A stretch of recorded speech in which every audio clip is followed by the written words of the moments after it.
काय बा जाईल आमचं काही जाणार नाही, पण जाईल तुमचं.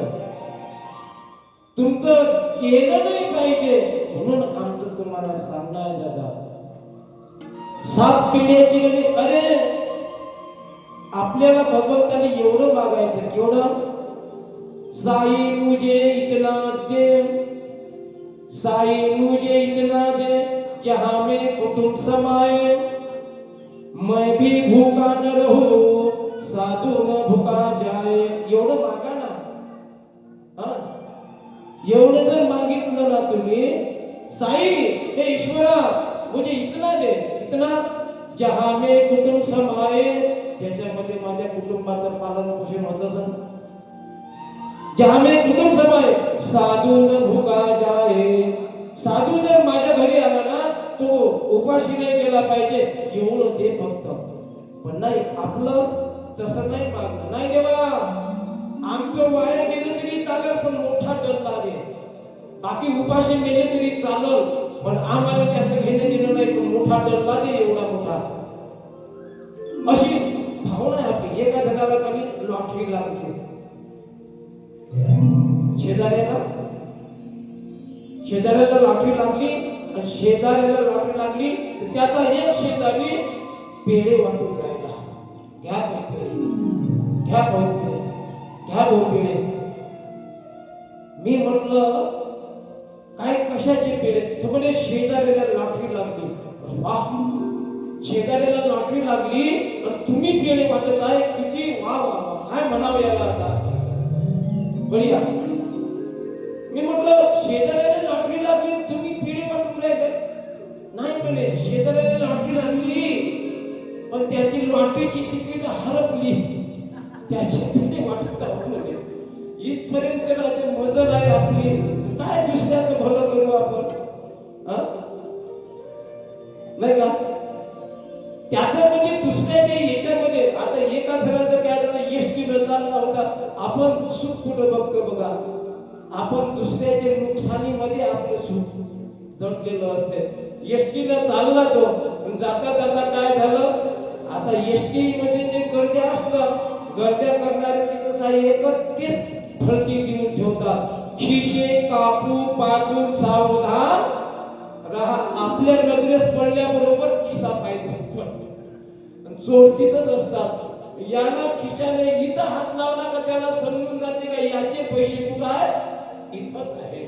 मग ते 2-4 समोर जातात, याच्या हात एसटीत बसायला जाते, तर 2-4 माग बसतात, माणसं त्याचेच असतात. मागचे कधी याला जाऊ देत नाही, समोरचे जाऊ देत नाही, मागचे रेपतात त्याला, रेपता त्याच्या नखामध्ये राहते पत्तर ब्लेडनं असं पचकन कापून घेते, पैसे काढून घेते, मागचे मागं समोरचे समोर. आता एखादं तसंच झालं भाऊ, त्याचा खिसा काढला, ते बोंब लागेल लागलं. ते काय बोंब लागलं, तिकीट काढासाठी पैसे नाही का, पैसे पाहायला गेलं तर असा हात घातल्याबरोबर असा हात निघाला खिशातून बाहेर. अरे पैसे गेले, माझे 500 रुपये गेले, तेवढेच रुपये होते, 500 रुपये गेले, असं बोंबलाने लागलं ते. त्याच्याजवळ तिकीटले पैसे नव्हते. मग आता थोडा वेळानं काय झालं माहितीये का, याचे 500 गेले, याने खूप दुःख झालं. आता समोरून आवाज आलाय, ते बोंबलायला लागलं, अरे माझी 1000ची नोट गेली, माझे 1000 गेले. हा दुसऱ्या माणसाने ज्याचे 500 गेले त्याला म्हणते मदत नाही माणसाने, का हो त्याचे किती गेले, तुमचे 1000, बरं झालं म्हणते माझे 500च गेले. म्हणजे यानं सुख कशामध्ये बघितलं, त्या 1000मध्ये नाही का, 1000मध्ये. आपली ही भूमिका काय समोर जाऊ आपण, काय नेऊ आपण सोबत, ह्या गोष्टी आहेत. नुसतंच टेन्शन घेत राहते, याचं टेन्शन, त्याचं टेन्शन, याचं टेन्शन, हे टेन्शन, ते नुसतं टेन्शन पायी. तर आता 80% लोकांना नुसतं टेन्शन पायी अटॅक येऊन राहिले. याचं टेन्शन, त्याचं टेन्शन. एका जणाने कळली त्याच्या मेहुणीचं लग्नच होईल, त्याचंच टेन्शन. अरे ते झालं ना, झालं ना तुझं लग्न, तुझं टेन्शन कमी कर. नाही त्याच्या मेहुणीचं लग्न होणे याचंच टेन्शन. पण इकडून तिकडून लग्न झालं मेहुणीचं, तिने पोरं होईन याचंच टेन्शन.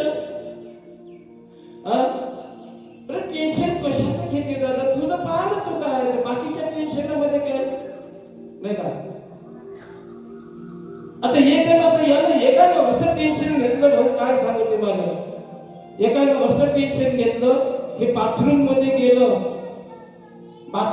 गेलं आणि तिथं त्याला अटॅक आलं, मेलं. कुठं टेन्शन कुठं घ्यावं ठीक कळत नाही. बाथरूम मध्ये गेलं, आलं टेन्शन, मेलं तिथं. दरवाजा फोडू काढलं भाऊ त्याला. काढल्यानंतर मी म्हटलं का हो, कसा काय मेला तो? काही नाही म्हणे, बाथरूम मध्ये गेला म्हणे, टेन्शन घेतलं आणि ते म्हटलं टेन्शन आलं, अटॅक आलं, मेलं म्हणे ते. मी म्हटलं ते दादा, जे बाथरूम आहे ती टेन्शनची जागा नाही ना, ते वास म्हणजे फ्रेश करण्याची जागा आहे, माणसाला फ्रेश करते. आणि हे तिथं टेन्शन घ्यायला कशाला जाईल तिथं? असे लोक आहेत. एक काने बाथरूम मध्ये गेलं भाऊ, बाथरूम मधून येताना असं झालं, ते हेकळं होऊन असे हेकळं आलं तर आता लोकांना घरचे वाटलं असं हेकळं गेले, आता लखवा मारला, नेलं गेले दवाखान्यामध्ये. कोणाच्या? नाकले साहेबाच्या. नाकले साहेबाचा दवाखाना पाहिला का तुम्ही? पाहिला ना?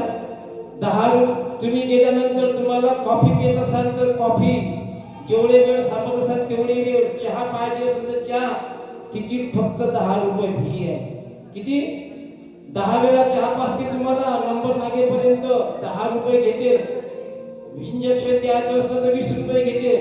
आणि तुम्हाला जेवढे वेळ थांबसाल तेवढे वेळ चहा देते.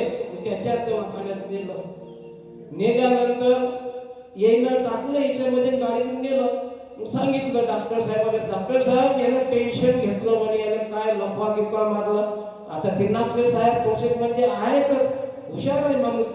त्या माणसानं विचार केला, याला टेन्शन केलं, याला तपासलं तर याचं काय झालं होतं भाऊ, याला शर्टाची बटन पॅन्टाने लावली होती आणि ते झालं हे कळलं असं आणि चाललं तिथं. तर ते म्हणते काय, कोणतं पॅरालिसिस मारला तर म्हणे काही नाही म्हणे, याने लवकर दुरुस्त करतो म्हणे. भाऊ यानं आणि या डॉक्टर साहेबांना काय केलं भाऊ, माणसाचं इंजेक्शन नाही दिलं, याने ढोराचं इंजेक्शन लावून दिलं आणि इंजेक्शन दिलं आणि बटन सोडून दिले. 1 मिनिटात 5 मिनिटात दुरुस्त झालं, घरात या.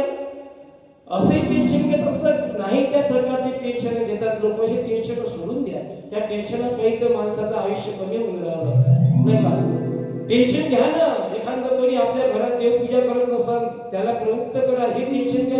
तुम्ही टेन्शन घ्या देवाचं, हा देवाच्या दर्शनाला नाही गेलो, हे टेन्शन घ्या. हे नाही हे सोडून दिले भलतेच टेन्शन आहे. तो टेन्शनचा आपला विषय नाही, पण हे सांगितलं पाहिजे, कारण टेन्शन घेणार नाही तुम्ही उद्यापासून.